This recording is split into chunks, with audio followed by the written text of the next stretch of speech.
Imaltoonni waliif yaada. Anis kara deemtuudha akka kee imaltuu. Bakka dhimmaa ooltee kan manatti galtu. Ilaa akkasin jedhina. Anin jarjaraa maatii arguudhaaf ariifadha. Kan karaa na bulchu garuu taarifaadha. Isiniif kaffalaa yoo barbaaddanis dachaa. Anin ariifadha manatti na galcha. Ergan manaa ba'ee bubbulee xiqqos tureera. Ijoollee koof maatii koos baay'ee isaanii yaadeera. Harmeen koos na eegdi abbaan koos na yaada. Ani qarshitti dhimman qabu manatti galuu barbaada.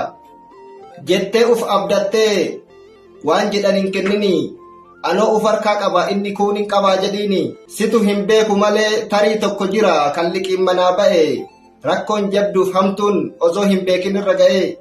Kan haati qoraan gurgurtee maallaqa isaaf ergitu. Namaanaa qixxaatu jettee qaawwaa dhala ishee suphitu. Kan ufiif humna hin qabne kadhatee karaa imalu. Haadhaaf abbaa isaa yaadee kan mana isaatti galu. Kanaafuu imaltoonni waliif yaada an ofii hin qaban jedhina. Taarifa jedhameen dhala kan biraan kaffalina. Yoo humnaan isin gaafatan haaloo qabachuu dhiisa. Maallaqa kaffaltan to'ataa tiraafiikaatti agarsiisa.